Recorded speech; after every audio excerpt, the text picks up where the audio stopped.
بسم الله الرحمن الرحيم. الحمد لله الذي لم يتخذ ولدا ولم يكن له شريك في الملك ولم يكن له ولي من الذل وكبره تكبيرا، والصلاة والسلام الأتمان الأكملان على سيدنا وحبيبنا ونبينا وقدوتنا ومولانا وقرة أعيننا محمد بن عبد الله وعلى آله الطيبين الطاهرين ومن تبعهم بإحسان إلى يوم الدين، أما بعد. قال الله تبارك وتعالى: أعوذ بالله من الشيطان الرجيم، بسم الله الرحمن الرحيم. كنتم خير أمة أخرجت للناس تأمرون بالمعروف وتنهون عن المنكر وتؤمنون بالله. صدق الله مولانا العظيم. وقال رسول الله صلى الله عليه وآله وسلم: المسلم من سلم المسلمون من لسانه ويده. وقال عليه الصلاة والسلام: خير الناس من ينفع الناس، أو كما قال عليه الصلاة والسلام.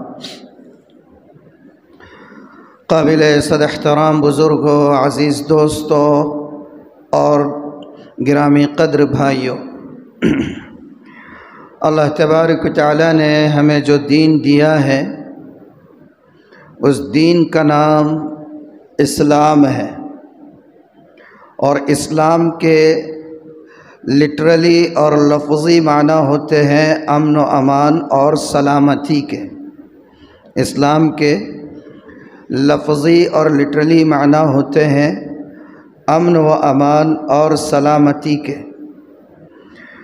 اور ہمارا جو مذہب اسلام وہ دراصل اپنے ماننے والوں میں، مسلمانوں میں پیار، محبت، امن، سکون، ہمدردی، خیر خواہی، ایک دوسرے کی بھلائی یہ پیدا کرنا چاہتا ہے۔ اور سچی بات تو یہ ہے کہ یہ دین اسلام اپنے ماننے والوں میں ہمدردی، بھلائی، خیر خواہی، ایک دوسرے کے لیے اچھے جذبات، ان چیزوں کی صرف ترغیب ہی نہیں دیتا ہے بلکہ ان تمام چیزوں کو ہر مسلمان کی ذمہ داری قرار دیتا ہے۔ اللہ فرماتے ہیں کہ کنتم خیر امۃ اخرجت للناس، تمہاری ذمہ داری ہے تم تمام انسانیت کے لیے نکالے گئے ہو، اور انسانیت کا کام آپ اسی وقت کر سکتے ہو جب آپ کے سینے میں موجود دل کے اندر دوسروں کی خیر خواہی کا جذبہ ہو، ہمدردی ہو، امن و امان اور سلامتی کا آپ کا مزاج ہو، تب ہی کہیں جا کر آپ دوسروں کے لیے نافع بن سکتے ہیں۔ اور اگر ان جذبات سے آپ کا سینہ اور آپ کا دل خالی ہے تو ظاہر سی بات ہے کہ آپ اور ہم یا کوئی بھی انسان ایسی صورت میں کسی اور کے لیے وہ نافع نہیں بن سکتا۔ تو ایک بات یہ سمجھ میں آئی کہ دین اسلام اپنے ماننے والوں کو ایک دوسرے کی خیر خواہی کی اس کا ذمہ دار قرار دیتا ہے۔ دیگر مذاہب میں بھی ان چیزوں کو اپریشیٹ کیا گیا ہے۔ ایسا نہیں ہے کہ اسلام ان کی تعلیم دیتا ہے اور دوسرے مذہب نہیں دیتے ہیں۔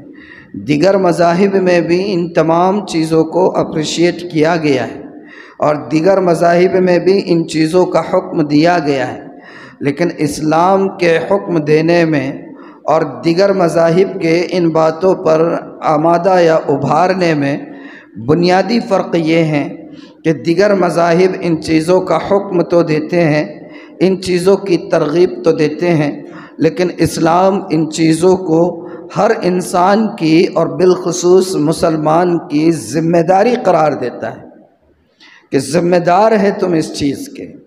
اللہ کے رسول نے فرمایا آپ مسلمان ہو ہی نہیں سکتے جب تک کہ آپ کی زبان سے، آپ کے ہاتھ سے اور آپ کے کسی بھی عضو سے کسی دوسرے مسلمان کو اگر تکلیف پہنچتی ہے تو آپ مسلمان نہیں ہیں۔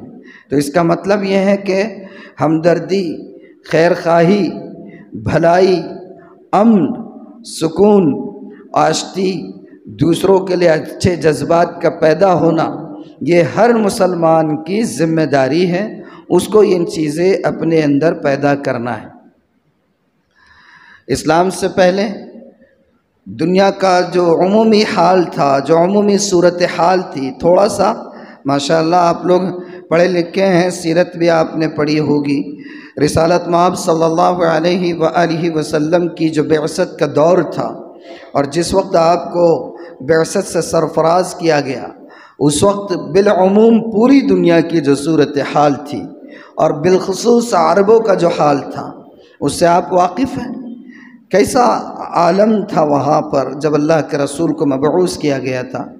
چھوٹی چھوٹی باتوں کو، چھوٹے چھوٹے مسائل کو، ہلکی پھلکی باتوں کو لے کر بحث ہو جاتی، تکرار ہوتی، تکرار بڑھ جاتی، ہاتھ تلوار کے دستے تک پہنچتا، گرما گرم بحث ہوتی، دستہ جو ہے تلوار کو کھینچتا اور اس کے بعد گردنیں اڑنا شروع ہو جاتی۔ اور یہ چھوٹی سی بات جس پر تلوار میان سے باہر آئی تھی، آئندہ نسلوں اور پشتوں تک لڑائیوں کا ذریعہ بن جایا کرتی تھی۔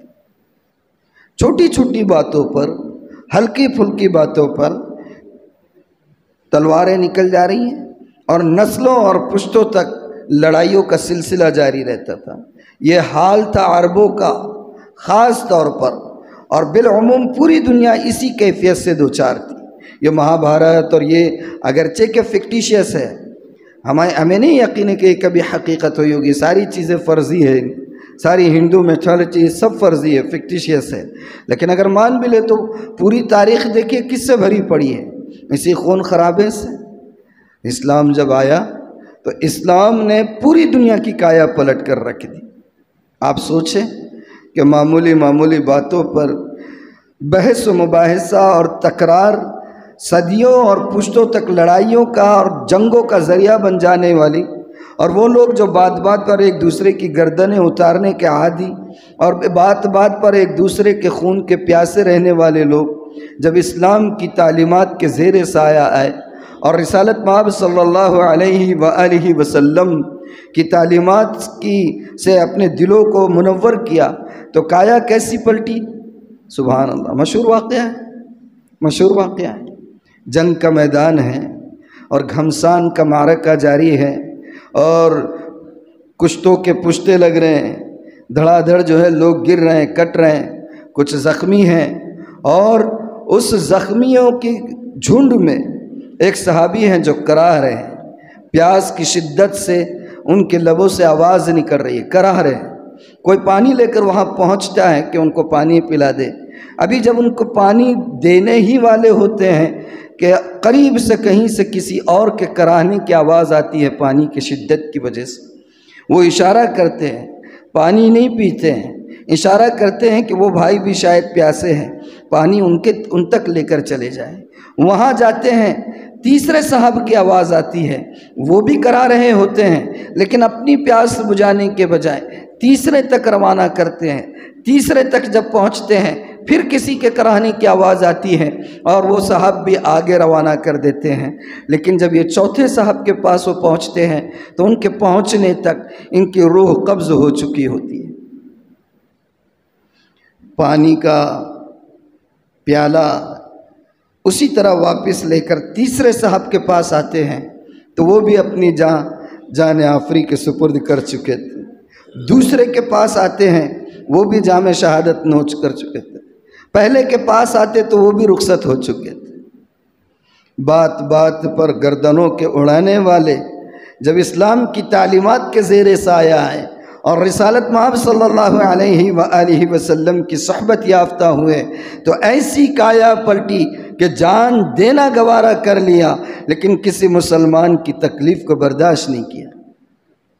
یہ ہے وہ چیز جو اسلام اپنے ماننے والوں میں پیدا کرنا چاہتا ہے۔ یہ ہے وہ چیز جس کی ترغیب نہیں، جس کا حکم اسلام دیتا ہے۔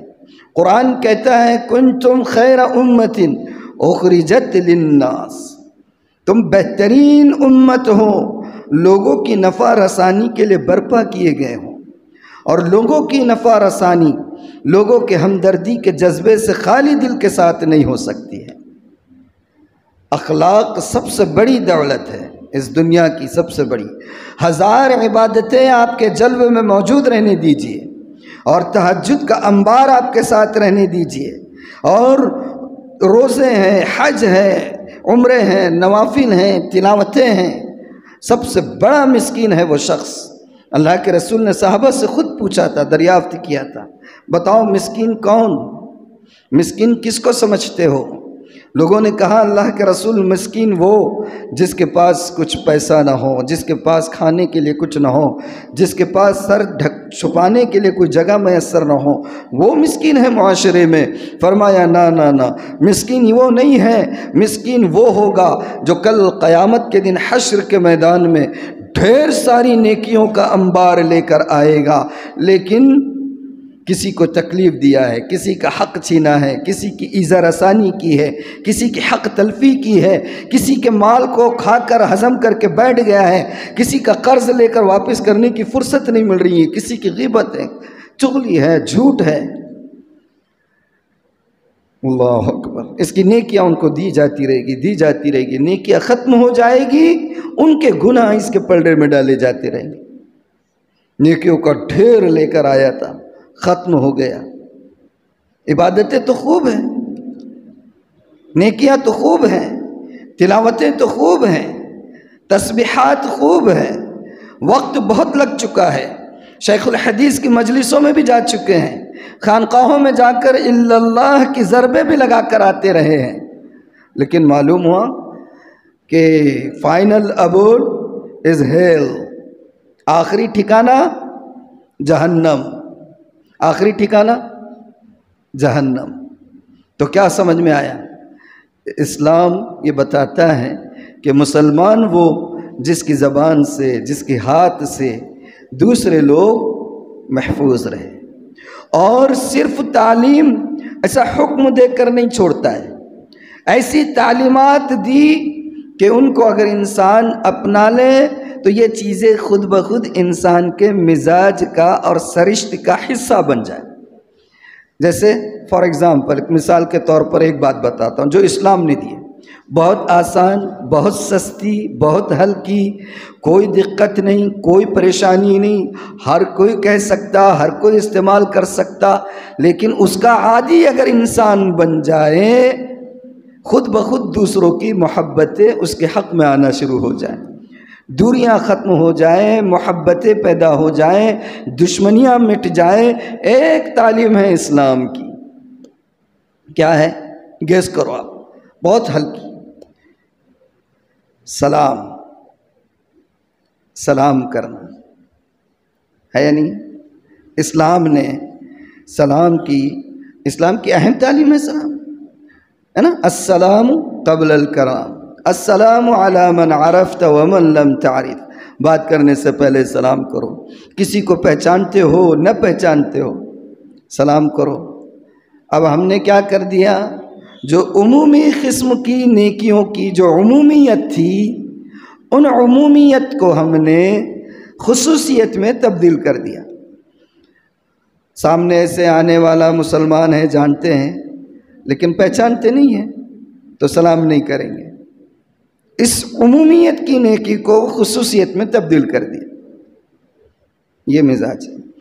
اللہ تعالیٰ نے حضرت آدم علیہ السلام کو جب پیدا فرمایا تو پیدا فرمانے کے بعد حضرت آدم سے کہا کہ فرشتوں کو سلام کرو، فرشتوں کو سلام کرو۔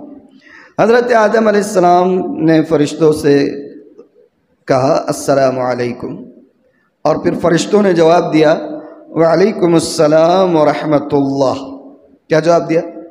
وعلیکم السلام ورحمۃ اللہ۔ اللہ تعالیٰ کو یہ سلام اور سلام کا جواب اتنا پسند آیا، اللہ تعالیٰ نے حضرت آدم علیہ السلام سے فرمایا کہ اب آئندہ جو تمہاری نسل آئے گی اور اولاد آئے گی، ان کا سلام یہی ہوگا، السلام علیکم وعلیکم السلام ورحمۃ اللہ۔ یہ سلام تمہاری اولاد کا رہے گا، اور پھر وہ اللہ تعالیٰ نے اس کا حکم دیا ہے۔ سلام کرنے سے دلوں میں محبت پیدا ہوتی ہے نہیں؟ میں نے کہا نا اسلام یہ چاہتا ہے، اسلام کے لفظی معنی امن، سلامتی، محبت، ہمدردی، خیر خواہی، بھلائی، ایک دوسرے کا اچھا چاہنا، اور سلام کرنے سے یہ ساری چیزیں پیدا ہو جاتی ہیں۔ اب ڈیمو دینا پڑتا ہے، سمجھانا پڑتا ہے کہ کیسے پیدا ہوتی ہے۔ مان لیجئے کہ کسی کے ساتھ اپنی کچھ ناچاقی چل رہی ہے، کچھ چپقلش ہے، کوئی خلش ہے، کوئی دل میں بال آ گیا ہوا ہے، حرف آ گیا ہوا ہے، ایک دوسرے کی شکل کو دیکھنے کے لیے گوارا نہیں ہے۔ اب وہ شخص آتا ہے اور سامنے سے آ کر آپ کو کہتا ہے السلام علیکم ورحمۃ اللہ، اور مصافحہ بھی کرتا ہے، سامنے سے خود سے آ رہا ہے، جس کے لیے آپ کے دل میں خلیش ہے، جس نے آپ کو تکلیف پہنچائی ہے یا کچھ انبن ہو گئی ہے، کسی وجہ سے انبن ہو گئی ہے، اور آپ اس کو سلام کرنے کے روادار نہیں سمجھتے ہیں، لیکن وہ سامنے سے آتا ہے اور آپ کو کہتا ہے السلام علیکم ورحمۃ اللہ، تو بتائیے کہ وہ خلش جو دل میں ہے اس کے اندر کچھ کمی آئے گی یا نہیں آئے گی؟ ایک لمحے کے لیے ہم یہ سوچیں گے کہ نہیں سوچیں گے، ارے یار مجھے لگ رہا ہے کچھ زیادتی کر رہا ہوں میں اس کے ساتھ، میں تو یہ سوزش لیے ہوئے ہوں، دل میں یہ آگ جلا کر بیٹھا ہوں، اور وہ بندہ دیکھو سلام کر رہا ہے۔ اور اگر وہ ایک سے دو بار اور کئی مرتبہ آ کر اسی طریقے سے سلام کر دے السلام علیکم ورحمۃ اللہ، تو وہ خلش کم نہیں ہوں گی، ختم ہو جائے گی، اور آپ کے دل و دماغ میں اس بندے کے لیے پازیٹیویٹی پیدا ہونی شروع ہو جائے گی۔ ہوگی یا نہیں ہوگی؟ مثبت رد عمل آپ کے ہمارے مزاج میں پیدا ہونا شروع ہوگی یا نہیں ہوگی؟ تو اس سے سمجھ میں آیا کہ اسلام دلوں میں محبت کو پیدا کرتا ہے، ایک دوسرے کے احترام کو پیدا کرتا ہے۔ ایک صحابی ہیں، وہ یہ کہتے ہیں کہ میں نے ایک مرتبہ اللہ کے رسول صلی اللہ علیہ وآلہ وسلم سے پوچھا ای الاسلام افضل یا رسول اللہ، اللہ کے رسول صلی اللہ علیہ وسلم اسلام کا سب سے بہترین جز کون سا ہے؟ اسلام کی بہترین تعلیمات کیا ہے؟ سب سے بہتر اسلام کیا ہے؟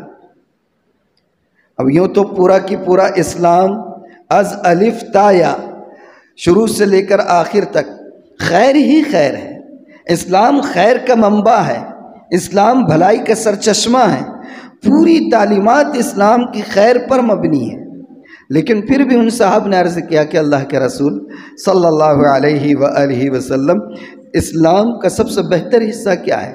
یہ تعلیمات کون سی ہے؟ تو اللہ کے رسول صلی اللہ علیہ وآلہ وسلم نے مختلف موقعوں پر مختلف صحابہ سے مختلف باتیں ارشاد فرمائی ہیں۔ کبھی کسی نے پوچھا اللہ کے رسول اسلام کی سب سے بہترین تعلیمات کیا ہیں؟ آپ کو یہ ریئلائز ہوا کہ جو بندہ مجھ سے یہ بات پوچھ رہا ہے کہ اسلام کی سب سے بہترین تعلیمات کیا ہیں، اور آپ کو یہ ریئلائز ہوا کہ اس شخص میں وہ خامی موجود ہے، تو آپ اس کے خلاف کوئی بات ایسی کہہ دیتے کہ یہ کام کرنا اسلام کی سب سے بہترین تعلیمات۔ یہ صاحب کہتے ہیں میں نے اللہ کے رسول صلی اللہ علیہ وسلم سے پوچھا اللہ کے رسول صلی اللہ علیہ وآلہ وسلم اسلام کی سب سے بہترین تعلیمات کیا ہیں؟ آپ نے فرمایا اطعم الطعام وافش السلام، بھوکوں کو کھانا کھلانا اور سلام کو عام کرنا، سلام کو پھیلانا۔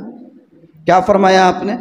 اسلام کی سب سے بہترین تعلیم سلام کو پھیلانا ہے، سلام کو عام کرنا ہے۔ آج ہم نے اپنا مزاج کیا بنا دیا؟ عمومی قسم کے جو احکامات تھے، میں اسے پہلے بھی عرض کر چکا ہوں کہ جتنے عمومی احکامات تھے جو سارے مسلمانوں کے لیے یکساں تھے، ہم نے ان عمومی قسم کی نیکیوں کو اس کے اندر خصوصیت پیدا کر دی۔ سامنے سے مسلمان آ رہا ہے، جانتے ہیں، لیکن چونکہ میرے اس سے تعلقات نہیں، میرے اس سے ریلیشن نہیں، میں اس کا نام نہیں جانتا ہوں، تو میں اس کو سلام نہیں کرتا ہوں، میں پہچانتا نہیں ہوں، سلام نہیں کرتا ہوں۔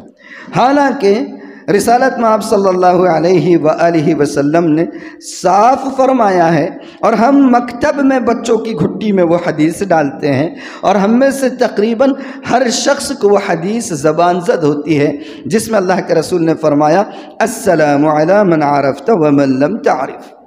بچوں کو یاد ہوتی ہے یا نہیں ہوتی کہ سلام کرو ہر اس شخص کو جس کو آپ جانتے ہو یہ پہچانتے ہو یا نہ جانتے ہو نہ پہچانتے ہو، سلام تو ہر ایک کو کرنا ہے۔ لیکن آج ہمارے اندر سے عمومیت اس چیز کی ختم ہو گئی یا نہیں ہوگی؟ یہ مزاج ہم نے اپنا بنایا ہے۔ سلام دشمنیوں کو بھی ختم کرتا ہے۔ جیسے میں نے آپ کو مثال دیا کہ کسی کے دل میں کوئی خلیش ہے، آپ کے دل میں کسی کے لیے خلیش ہے، سامنے والا آپ کو سلام کر رہا ہے، تو ظاہر سی بات ہے کہ ہمیں خود پشیمانی ہوگی کہ یار میں تو یہ سوچ رہا تھا اور اس کے لیے یہ جذبات تھے اور میرا خیال یہ تھا وہ ایسا ہوگا، لیکن دیکھیں وہ خود سے آ کر سلام کر رہا ہے۔ تو نرمی پیدا ہوتی ہے یا نہیں ہوتی ہے؟ ہوتی ہے۔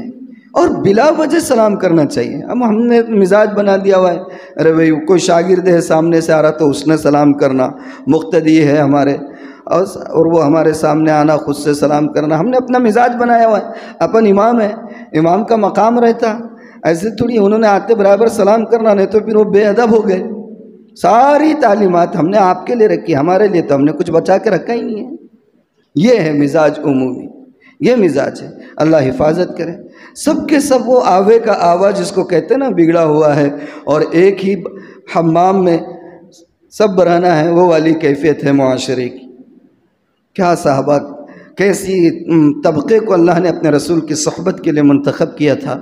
حضرت عبداللہ ابن عمر رضی اللہ عنہ کے بارے میں آتا ہے کہ وہ نابینا ہو گئے تھے آخری عمر میں، بینائی تھوڑی سی متاثر ہو گئی تھی اور صاف نظر نہیں آیا کرتا تھا حضرت عبداللہ ابن عمر کو۔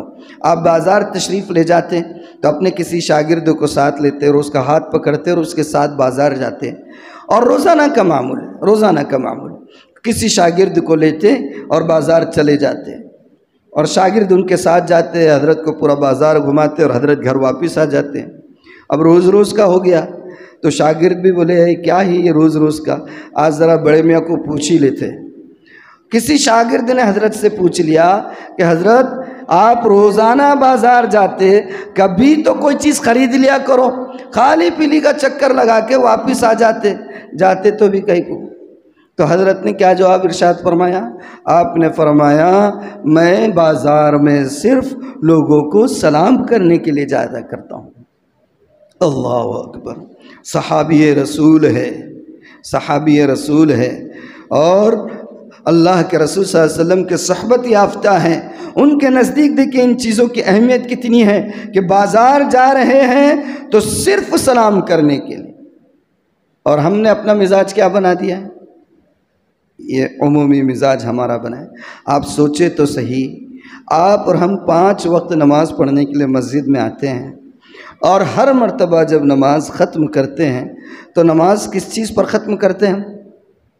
السلام علیکم ورحمۃ اللہ، یہی کہتے ہیں، اور دائیں طرف بھی کہتے ہیں بائیں طرف بھی کہتے ہیں۔ علماء نے لکھا ہے کہ جب آپ دائیں طرف سلام کر رہے ہیں تو آپ کی نیت یہ ہونی چاہیے کہ آپ کے دائیں جانب جتنے احباب تشریف فرما ہیں، آپ کی نیت یہ ہو کہ میں ان سب کو سلام کر رہا ہوں۔ اور جب آپ بائیں جانب سلام کر رہے ہوں تو آپ کے بائیں جانب جتنے افراد بیٹھے ہوئے ہیں یا موجود ہیں مسجد میں، آپ ان سب کو سلام کر رہے ہیں۔ آپ سوچئے جب آپ انٹینشنلی اور آپ پوری نیت کے ساتھ اپنے دائیں اور بائیں جانب کے افراد کی خدمت میں سلام کا نذرانہ پیش کر رہے ہیں، اور سلام کے معنی ہے دوسرے کے لیے سلامتی کی دعا کر رہے ہیں۔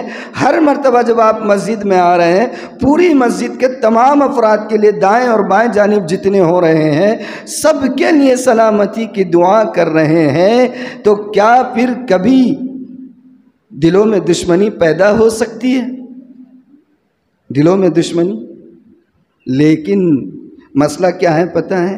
مسلمانوں کا سب سے بڑا مسئلہ اور ہماری سب سے بڑی ٹریجڈی یہ ہماری بدنیتی کا نہیں ہے، بے نیتی کا ہے۔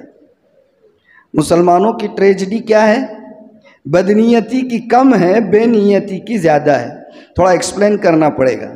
عام طور پر کوئی بھی کام ہم کر لیتے، بہت سارے بڑے بڑے کام کر لیتے ہیں، اور ایک کام میں 10 فائدے حاصل ہو سکتے ہیں، ایک کام کے 10 بینیفٹ آپ اٹھا سکتے ہیں، لیکن اس کے لیے نیت ضروری ہے کہ یہ بھی اس سے ہو جائے گا، یہ بھی ہونا چاہیے، یہ بھی کام ہے۔ ہزاروں کام کرتے ہیں بے نیتی کے ساتھ۔ آپ کام مخلصانہ کر رہے ہو سکتے ہیں، ہو سکتا ہے کام مخلصانہ کر رہے ہو، نیت آپ کی درست ہو، لیکن بے نیتی زیادہ ہوتی ہے۔ تو ہمارا عام مسئلہ اور عام ٹریجڈی بدنیتی کی نہیں، بے نیتی کی ہے۔ سینکڑوں کام ہم کر لیتے ہیں اور ان سے ہم ہزاروں فائدے اٹھا سکتے ہیں، لیکن محض بے نیتی کی وجہ سے ہم ان فائدوں سے محروم رہ جاتے ہیں، ہم ان فائدوں سے محروم رہ جاتے ہیں۔ تو سلام ذریعہ بنتا ہے دلوں کے اندر محبت کے پیدا کرنے کا۔ معاشرے اور سماج میں جب محبت عام ہوگی تو ظاہر سی بات ہے کہ نفرتیں ختم ہوگی، کدورتیں ختم ہوگی، نفاق ختم ہوگا، غلط فہمیاں ختم ہوگی، اور دوریاں اس کی وجہ سے جو ہے ختم ہونا شروع ہو جائے گی۔ اور ایک فائدہ بتاؤں کہ سلام کرنے سے انسان کے مزاج سے گھمنڈ اور تکبر ختم ہوتا ہے یا نہیں ہوتا ہے؟ آدمی کو اللہ تعالیٰ کسی منصب سے، عہدے سے، کسی چیز سے نواز دے تو کچھ لوگوں کا مزاج ہوتا ہے، بڑے ریزرو ٹائپ کے ہوتے ہیں، اور وہ دراصل وہ ریزرو اس لیے ہوتے ہیں، مجھے ایسا لگتا ہے کہ وہ تھوڑے سے سپیریٹی کمپلیکس کے شکار ہوتے ہیں۔ کس کے شکار ہوتے ہیں؟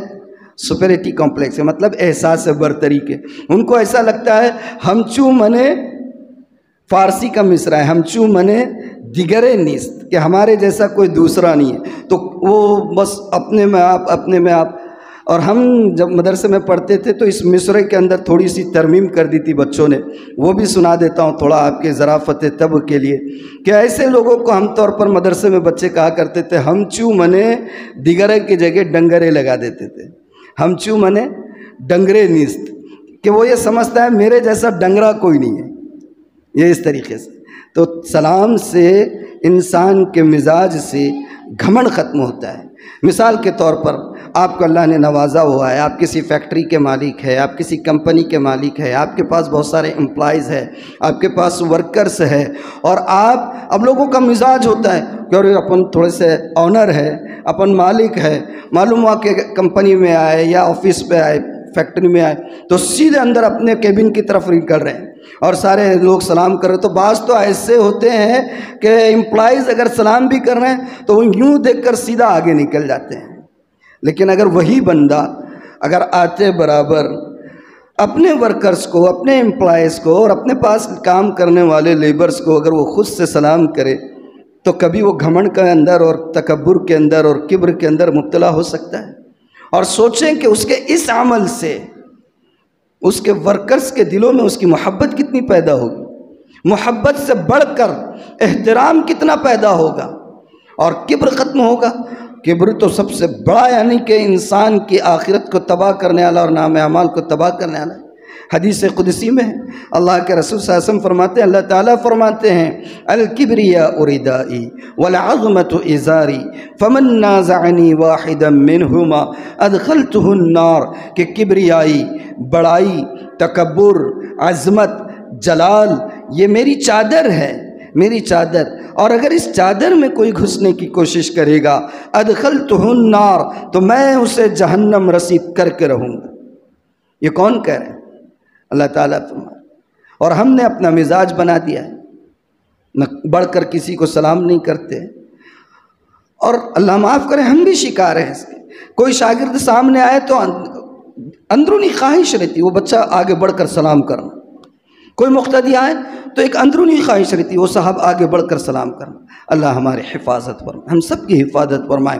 اسلام کی تعلیمات چھوٹی چھوٹی ہیں، لیکن اس پر عمل کرنے سے پورے سماج اور سوسائٹی کو سکون اور امن نصیب ہوتا ہے۔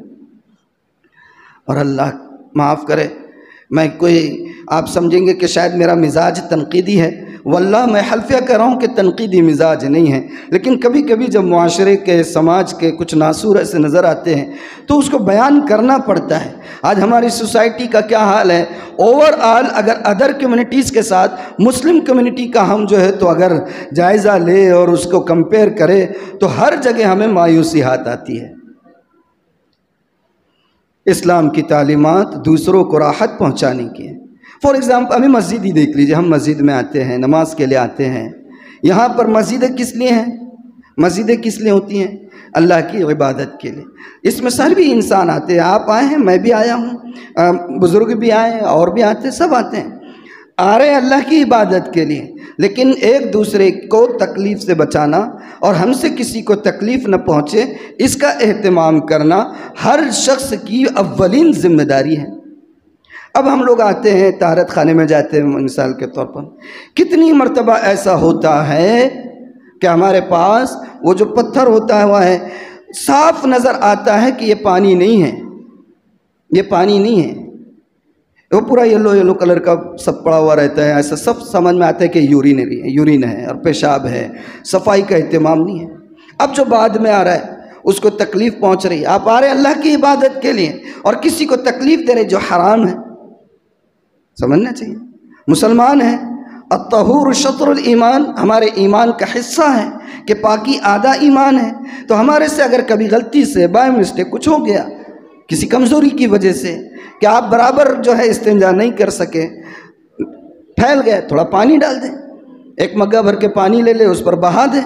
کتنے لوگ ہوتے ہیں جو یہاں پر جو ہے لیٹرین کے لیے آتے ہیں اور اندر جو ہے فلش سسٹم اگر ہے بھی تو نہیں کرتے ہیں، اور اگر فلش سسٹم نہیں ہے تو بھئی پانی آپ اتنا ویسٹ کرتے ہو۔ ایک آدھی بالٹی اگر آپ نے اپنی نجاست کر لی اور صاف کر لیا اپنے آپ کو، نل چالو رکھ کے اور اٹھ کر آپ اپنی پینٹ وغیرہ باندھے تک آدھی بالٹی یوں ہی بھر جاتی ہے، اور اس کے بعد جب آپ پینٹ وغیرہ باندھنے سے فارغ ہو جائے وہی آدھی بالٹی لے کر تھوڑا سا بہا دے، آنے والوں کو سہولت ہو۔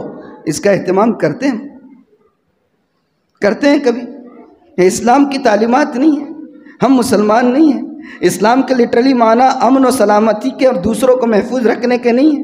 اللہ کے رسول نے نہیں فرمایا المسلم من سلم المسلمون من لسانی و یدی، مسلمان وہ جس کے ہاتھ سے، جس کے اعمال سے، جس کی حرکتوں سے، جس کی زبان سے، جس کی اداؤں سے، جس کے اشاروں سے اور غمزوں سے، ہر چیز سے دوسرا مسلمان محفوظ رہے۔ ہم نے اس کا اہتمام ہی نہیں کیا۔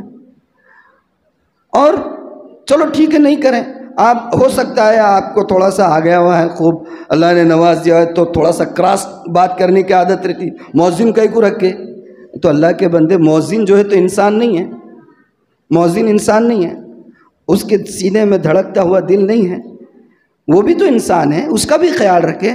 وہ چیزیں نہیں ہوتی ہمارے پاس۔ اللہ اکبر، کیا ہمارے اسلاف گزرے ہیں اور کیسے لوگ گزرے ہیں۔ میں نے کہیں پڑھا تھا، بات سے بات یاد آ گئی تو سنا دوں۔ حضرت شیخ الاسلام مولانا حسین احمد مدنی صاحب، جن کا کل آپ نے واقعہ سنائے تھے کہ اپنے استاد محترم کے لیے جنہوں نے جیل کے اندر ہر روز ایک پارہ یاد کر کے تراویح میں استاد محترم کو سنایا کرتے تھے، وہی شیخ الاسلام مولانا حسین احمد مدنی ایک مرتبہ ٹرین میں سفر کر رہے ہیں، بیٹھے ہوئے ہیں، اور برتھ پر آپ تشریف فرما ہیں، سامنے والے حصے پر کوئی سکھ بھائی بیٹھے ہوئے تھے، لمبا سفر تھا، لانگ روٹ تھا۔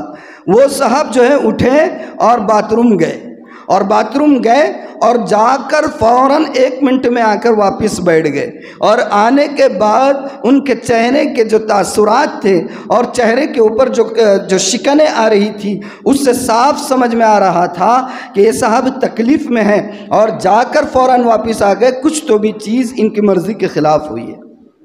شیخ الاسلام مولانا حسین احمد مدنی نے ان سے پوچھا نہیں ہے کہ کیا ہوا، انہوں نے اندازہ لگایا، لاجیکلی سوچا کہ یہ صاحب اٹھ کر ابھی ادھر گئے اور یہاں تو صرف باتھ روم ہے، واش روم ہے، اٹھ کر آپ ادھر گئے، جا کر دیکھا تو جو ٹوائلٹ تھا وہ پورا بھرا ہوا تھا غلاظت سے، اور وہاں بیٹھنا تو درکنار آدمی 2 منٹ کے لیے بھی صحیح سے کھڑے نہیں ہو سکتا تھا۔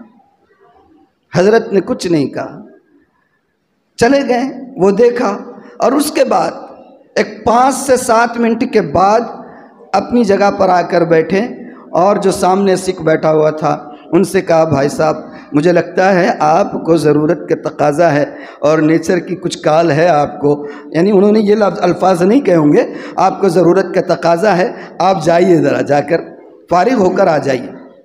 اب وہ صاحب تھوڑے حیرت میں ہیں، اتنا گندا میں کیسے بیٹھوں گا، اٹھ کر چلے گئے، جا کر دیکھا تو پورا صاف کیا ہوا ہے، پورا صاف دھویا ہوا ہے، استعمال جو اس کا سورس پوائنٹ تھا وہاں سے ٹرین چل رہی تھی، سینکڑوں لوگ گئے ہوں گے، کتنے لوگ غلاظت کیے ہوں گے، حضرت تو گئے بھی نہیں تھے، لیکن حضرت نے جا کر اس کی تکلیف کو دیکھا اور جا کر اس کو اپنے ہاتھوں سے دھو کر صاف کر کے آ کر بیٹھ گئے اور اس سے کہا کہ جائیے آپ، اور وہ گیا اور اس نے جو ہے اپنی ضرورت کو تقاضے کو پورا کیا اور آ کر بیٹھ گیا۔ مجھے بتائیے کیا اس کے دل میں آپ کے اس عمل سے اسلام کے متعلق مثبت سوچ اور فکر پیدا نہیں ہوگی؟ آج ہمارا حال یہ ہے، اوروں کے علاقوں کی بات چھوڑ دیجئے، مسجد کی جو باؤنڈری وال ہوتی ہے، مسجدوں کی وال جو ہوتی ہے، اس کو ہم نے کوڑے دان بنائے ہوئے ہیں۔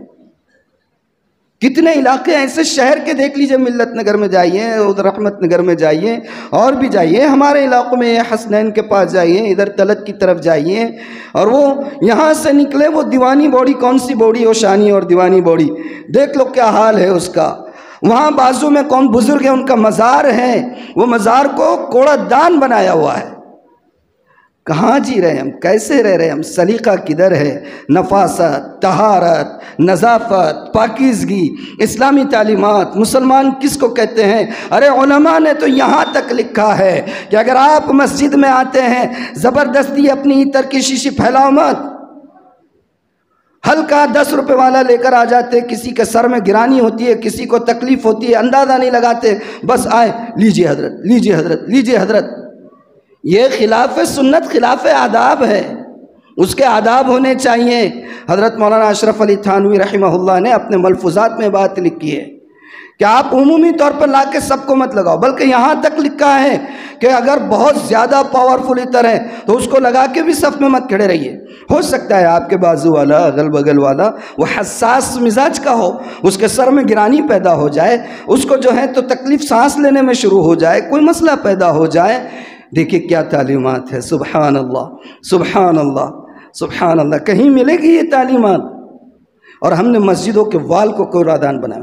ہمارا تو مزاج یہ ہونا چاہیے تھا کہ اگر کبھی نگر پالیکا کا کوڑے دان کی گاڑی مسجد کے سامنے آ کے کھڑے ہو جائے کچرے کے لیے تو ہم یہ بولنے کے قابل اور کیپیبل ہونا چاہیے تھا کہ یہاں گاڑی آپ مت کھڑی کیجئے، یہ اللہ کا گھر ہے، یہاں لوگ نماز کے لیے آتے جاتے ہوئے تکلیف ہوتی۔ 15-20 دن پہلے کی بات ہے، اپنے مسجد کے دروازے پر کیا تھیلے میں ڈالا ہوا تھا، وہ چارٹ بولتے، کیا بولتے، چارٹ ہے، کیا تھا پتہ نہیں، اور پوری باس آ رہی تھی۔ میں نے ہمارے مؤذن صاحب کو بھی بولا تھا اور 1-2 صاحب کو بھی کہ کیا پڑا ہوا ہے۔ ہونا تو یہ چاہیے تھا، اللہ کا گھر ہے اور اس کے دروازے پر ہے، جتنے مصلی ہے ہر ایک کی ذمہ داری یہ تھی کہ وہ جیسے ہی نظر پڑا اور اس سے اسمیل آ رہی ہے خراب، وہ ہٹ جانا چاہیے تھا۔ 3 دن تک یا 2 دن تک وہ پڑا رہا تھا۔ یہ مزاج ہے۔ ہوٹل میں جائیے چائے پینے کے لیے، آپ اپنی گاڑی برابر کھڑی کیجئے۔ کتنی مرتبہ ایسا تلخ تجربہ ادھر حیدرآباد کے پاس ہوتا ہے کہ ہم نے گاڑی وہاں گئے، گاڑی کھڑی کی، معلوم ہوا کہ ایک صاحب آئے، ان کو جلدی ہے، ارجنسی ہے، لے کر پارسل جانا ہے، تو انہوں نے وہ گاڑی کے سامنے آڑی گاڑی کھڑے کر دیتے ہیں، اور پھر اوپر سے گاڑی اتنی مہنگی ہے کہ پھر اس کو جو ہے تو وہ کون سا لاک کرنا پڑتا ہے، ہینڈل لاک بھی، ہلنا نہیں، وہاں سے جگہ سے ہلنا نہیں، آپ اٹک جاؤ، آپ کی ایمرجنسی کوئی ایمرجنسی نہیں۔ تو ہم نے یہ عمومی مزاج بنایا ہے، المسلم من سلم المسلمون من لسانہ ویدہ، مسلمان وہ جس کے ہاتھ سے، جس کے زبان سے، جس کے اعضاء سے، جس کی ہر حرکت سے دوسرے مسلمان محفوظ رہے۔ 1-2 باتیں کیا کیا بیان کریں، پورا جسم زخمی ہے۔ اور یہ عطر والے تو معاف کیجئے، میں پرٹیکولر کسی کو نہیں کہہ رہا ہوں، اگر ہلکا اور اچھے قسم کا استعمال کرتے تو بالکل دیتے جائیں، لیکن وہ کون سا ملا رہے ہیں اور پورا مسجد میں گھماتے مت جاؤ۔ کسی کو برداشت ہوتا ہے، کسی کو نہیں ہوتا ہے، اس کا خیال رکھنا ہے۔ یہ بھی حق تلفی ہے، حقوق العباد کے ضمن کی چیز ہے، اس کو ذہن میں رکھیے گا۔ اللہ تعالیٰ عمل کی توفیق عطا فرمائے۔ اور بھی بہت ساری باتیں تھیں، لیکن اب اس کو ہم لوگ یہیں پر ختم کرتے ہیں۔ اللہ تعالیٰ سب سے پہلے مجھے اور ہم تمام کو ان تمام کہی ہوئی باتوں پر عمل کی توفیق مرحمت فرمائے۔ وآخر دعوانا الحمد للہ رب العالمین۔